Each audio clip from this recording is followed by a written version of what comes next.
Hi all, welcome to I Plus. ഞാൻ അക്ഷര. Catered category 2 psychology. ടീച്ചേഴ്സിനായിട്ടുള്ള സ്പെഷ്യൽ കേറ്റഡ് എക്സാമിനേഷന്റെ ആൻസർ കീ ആണ്.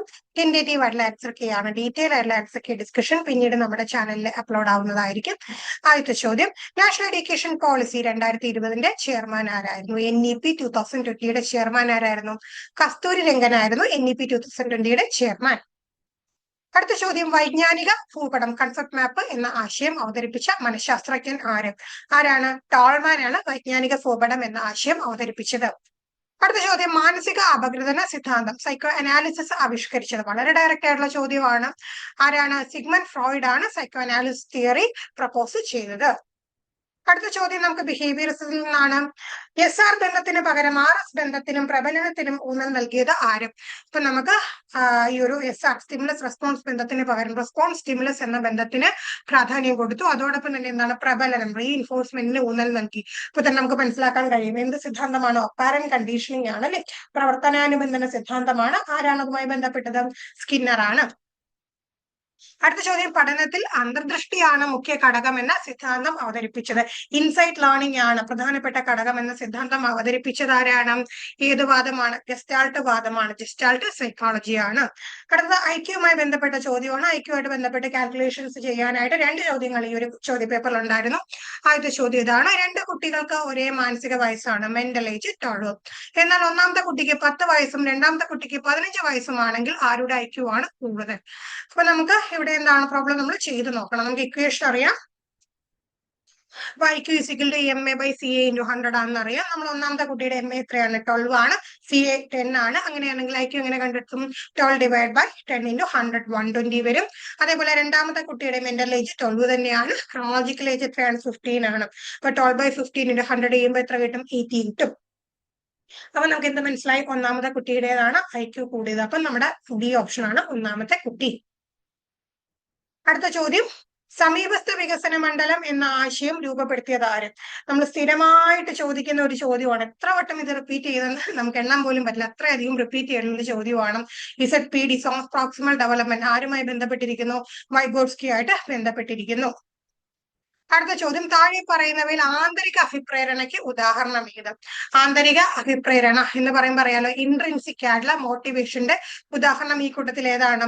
സെമിനാറിൽ പങ്കെടുത്തപ്പോൾ ലഭിച്ച ആത്മസംതൃപ്തി, സെമിനാറിൽ അവതരിപ്പിച്ചപ്പോൾ ലഭിച്ച കയ്യടി, ടീച്ചർ കൊടുത്ത സമ്മാനവും പങ്കെടുക്കാതിരുന്നാൽ ലഭിക്കുമായിരുന്ന ശിക്ഷയൊക്കെ എന്താണ്? എക്സ്റ്റേണൽ ആയിട്ടുള്ള ഘടകങ്ങളാണ് അല്ലെ? അപ്പൊ അതൊന്നും ഒരിക്കലും എന്താവില്ല, ആന്തരിക അഭിപ്രേരണയല്ല. അതൊക്കെ ബാഹ്യ അഭിപ്രേരണയാണ്. എന്നാൽ ലഭിച്ച ആത്മസംതൃപ്തി എന്നത് എന്താണ്? അവിടെ ആന്തരികമായിട്ടുള്ള അഭിപ്രേരണയാണ്. അടുത്ത ചോദ്യം, താഴെ തന്നിരിക്കുന്നവയിൽ ജ്യേഷ്ഠാവാദപരമായ സമീപനത്തിൽ നിന്ന് വേറിട്ട് നിൽക്കുന്ന ആശയം? കുട്ടി ഒഴിഞ്ഞ പാത്രമാണ്, കുട്ടി അറിവിന്റെ സ്വീകർത്താവാണ്, കുട്ടി അറിവിന്റെ നിർമ്മാതാവാണ്, കുട്ടിക്ക് പഠനം പരിശീലനമാണ്. നോക്കിക്കേ, ജ്യേഷ്ഠാവാദപരമായ സമീപനത്തിൽ നിന്ന് വേറിട്ട് നിൽക്കുന്ന എന്താണ്? കുട്ടി അറിവിന്റെ നിർമ്മാതാവാണ്. ബാക്കിയൊക്കെ എന്താണ്? ജ്യേഷ്ഠാവാദവുമായി ബന്ധപ്പെട്ടിരിക്കുന്നു. അടുത്ത ചോദ്യം, സ്കൂൾ പാഠ്യപദ്ധതി രൂപീകരിക്കുക, അധ്യാപക പരിശീലനം ഉറപ്പാക്കുക എന്നീ ചുമതലകൾ വഹിക്കുന്ന കേരളത്തിലെ ഏജൻസിയെ തിരഞ്ഞെടുക്കുക. ഏതാണ്? SCERT കേരളമാണ്. അടുത്ത ചോദ്യം, സൈനറ്റിക്സ് ഏത് തരക്കാരായ വിദ്യാർത്ഥികൾക്ക് വേണ്ടി രൂപപ്പെടുത്തിയതാണ്? സൈനറ്റിക്സ് ആർക്ക് വേണ്ടിയിട്ടാണ്? അവിടെ നമുക്കറിയാം പ്രതിഭാധനരായവർക്കാണല്ലേ, ഗിഫ്റ്റഡ് ചിൽഡ്രന് വേണ്ടിയിട്ടാണ് സൈനറ്റിക്സ് ഉള്ളത്. അടുത്ത ചോദ്യം, ഒരു വിഷയത്തിന്റെയും പ്രവർത്തനത്തിന്റെയും പഠനം മറ്റൊരു വിഷയത്തിന്റെയോ പ്രവർത്തനത്തിന്റെയോ പഠനത്തിന് സഹായകമാകുന്നുവെങ്കിൽ അതിനെ എന്ത് വിളിക്കും? നമ്മൾ ഉദാഹരണമൊക്കെ വെച്ച് പഠിച്ച സൈക്കിൾ ബാലൻസ് ഉള്ള ആൾക്ക് എന്ത് ചെയ്യും? സ്കൂട്ടറോ ബൈക്കോ ഓടിക്കാനായിട്ട് എളുപ്പമായിരിക്കും. അപ്പൊ അത്തരത്തിൽ എന്ത് ചെയ്തു? നല്ല രീതിയിൽ സഹായിക്കുവാണെങ്കിൽ അതിനെ നമ്മൾ എന്താ പറയുക? അതിസംക്രമണം, പോസിറ്റീവ് ട്രാൻസ്ഫർ എന്നാണ്. അടുത്ത ചോദ്യം, പിയാഷയുടെ ഇന്ദ്രിയ ചാലക ഘട്ടത്തിന് സമാനമായ ബ്രൂണർ നിർദ്ദേശിച്ച ഘടകം ഏത്? അപ്പൊ സെൻസറി മോട്ടോർ സ്റ്റേജുമായിട്ട് കണക്ട് ചെയ്തുകൊണ്ട് ബ്രൂണർ നിർദ്ദേശിച്ച ഘടകം ഏതാണത്? പ്രവർത്തന ഘട്ടം ആണ്. അടുത്ത ചോദ്യം, വ്യക്തിത്വ സവിശേഷത സമീപനത്തിന്റെ വക്താവ് ആരാണ്? ആൽപോർട്ട് ആണ് വ്യക്തിത്വ സവിശേഷത സമീപനത്തിന്റെ വക്താവ്. അടുത്തത് അതീത ചിന്ത, മെറ്റാകോഗ്നിഷൻ എന്ന ആശയം മുന്നോട്ട് വെച്ചത് ആര്? John H. ഫ്ലേവൽ ആണ് ഈ ഒരു ആശയം മുന്നോട്ട് വെച്ചത്. അടുത്ത ചോദ്യം, ഇന്റർഫറൻസ് സിദ്ധാന്തം, ഇന്റർഫറൻസ് തിയറി ബന്ധപ്പെട്ടിരിക്കുന്നത് എന്തിനെയാണ്? എന്തുമായിട്ട് ബന്ധപ്പെട്ടിരിക്കുകയാണ്? മറവിയുമായി ബന്ധപ്പെട്ടതാണ് ഇന്റർഫറൻസ് തിയറി. വീണ്ടും നമുക്ക് കാണാൻ കഴിയും ഐക്യവുമായി ബന്ധപ്പെട്ട ചോദ്യമാണ്. ഒരു 12 വയസ്സുകാരന്റെ ഐക്യു 75 ആണെങ്കിൽ കുട്ടിയുടെ മാനസിക വയസ്സ് എത്രയായിരിക്കും? മെന്റൽ ഏജ് കണ്ടെത്താനാണ്. അപ്പൊ നമ്മൾ എന്ത് ചെയ്യും? ആ ഒരു ഇക്വേഷൻ നമ്മുടെ സ്റ്റാൻഡേർഡ് ആയിട്ടുള്ള ഇക്വേഷൻ ഐക്യു MA/CA × 100. അപ്പൊ നമുക്ക് CAയും ഐക്യവും തന്നിട്ടുണ്ട്. അപ്പൊ മെന്റൽ ഏജ് എങ്ങനെ കണ്ടുപിടിക്കും? IQ × CA/100 ചെയ്താൽ മതി. അപ്പൊ എങ്ങനെയാ 75 × 12/100 ചെയ്യുമ്പോൾ നമുക്ക് എത്ര കിട്ടും? 9 കിട്ടും. അപ്പൊ കുട്ടിയുടെ മാനസിക വയസ്സ് 9 വയസ്സാണ്.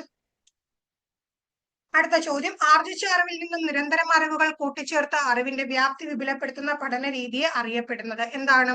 അറിവിൽ നിന്ന് പുതിയ പുതിയ കാര്യങ്ങൾ കൂട്ടിച്ചേർത്ത് നമ്മള് ക്വസ്റ്റ്യൻ ഡിസ്കഷനിലും ഉൾപ്പെടുത്തിയ ഒരു ചോദ്യമായിരുന്നു അല്ലെ? സ്പൈറൽ ആയിട്ടുള്ള രീതി അല്ലെ? സ്പൈറൽ കരിക്കുലത്തിന്റെ രീതി നമ്മൾ പഠിച്ചു. ചാക്രിക ആരോഹണ രീതി, സ്പൈറൽ അപ്രോച്ച് ആണ്. അടുത്ത ചോദ്യം, വ്യക്തി വ്യത്യാസത്തിന് കാരണമാകുന്ന ഒരു ആന്തരിക ഘടകം ഏതാണ്? ഇൻഡിവിജ്വൽ ഡിഫറൻസിന് കാരണമാകുന്ന ഇന്റേണൽ ഫാക്ടർ ഏതാണത്? സർഗാത്മകതയാണ്. സർഗാത്മകത. അടുത്ത ചോദ്യം, ഡെവലപ്മെന്റൽ ടാസ്ക് എന്നതുകൊണ്ട് ഉദ്ദേശിക്കുന്നത് എന്താണ്? പ്രായാനുസൃത പ്രതീക്ഷകളാണ്. പർട്ടിക്കുലർ ഏജിൽ എത്തുമ്പോൾ എന്തൊക്കെ ടാസ്കുകൾ കംപ്ലീറ്റ് ചെയ്യണം എന്നുള്ളത് അതെന്താണ്? ആ ഒരു ഡെവലപ്മെന്റൽ ടാസ്ക് ആണ്. അടുത്ത ചോദ്യം, ബഹുമുഖ ബുദ്ധി സിദ്ധാന്തം ആവിഷ്കരിച്ചത് ആര്? ബഹുമുഖ ബുദ്ധി സിദ്ധാന്തം ഒരുപാട് തവണ റിപ്പീറ്റ് ചെയ്യും അല്ലെ? മൾട്ടിപ്പിൾ ഇന്റലിജൻസ് തിയറി ആരുമായി ബന്ധപ്പെട്ടിരിക്കുന്നു? ഗാർഡ്നർ, ഹൊവാർഡ് ഗാർഡ്നറുമായി ബന്ധപ്പെട്ടിരിക്കുന്നു. അത് നമ്മൾ ക്വസ്റ്റ്യൻ ഡിസ്കഷനിൽ പറഞ്ഞു പോയ കാര്യമാണ്. അടുത്ത ചോദ്യം, പ്രൊജക്ടിന്റെ ഭാഗമായി കുട്ടികൾ കൂട്ടമായി ചേർന്ന് പ്രവർത്തിക്കുന്ന പഠന പാഠരീതി. പ്രൊജക്ടിന്റെ ഭാഗമായിട്ട് കുട്ടികൾ കൂട്ടമായി ചേർന്ന് പ്രവർത്തിക്കുന്ന പഠന പാഠരീതി എന്താണ്? സഹകരണ പഠനമാണ്. അടുത്തത്, സാമൂഹിക ബുദ്ധി, സോഷ്യൽ ഇന്റലിജൻസ് എന്ന ആശയം അവതരിപ്പിച്ചത് ആരും? എഡ്വേർഡ് ലി തോൺഡ്രേക്ക് ആണ് സോഷ്യൽ ഇന്റലിജൻസ് എന്ന ആശയം അവതരിപ്പിച്ചത്. അടുത്ത ചോദ്യം, പിയാഷയുടെ ഘട്ടങ്ങളുമായി ബന്ധപ്പെട്ടാണ്. ഒരു പേനയെ ബസായി സങ്കല്പിച്ച് കളിക്കുന്ന കുട്ടി പിയാഷയുടെ വൈജ്ഞാനിക വികസന ഘട്ടത്തിൽ ഏതിനെ പ്രതിനിധീകരിക്കുന്നു? ഏത് ഘട്ടമാണ്? ആശയദാന പൂർവ്വഘട്ടമാണ്. അപ്പൊ നമ്മൾ ഈ ഒരു കാര്യവും നമ്മുടെ ക്വസ്റ്റ്യൻ എന്താണ് നമ്മുടെ റിവിഷൻ സീരീസിൽ, മാരത്തോൺ റിവിഷൻ സീരീസിൽ പറഞ്ഞു പോയതാണ്.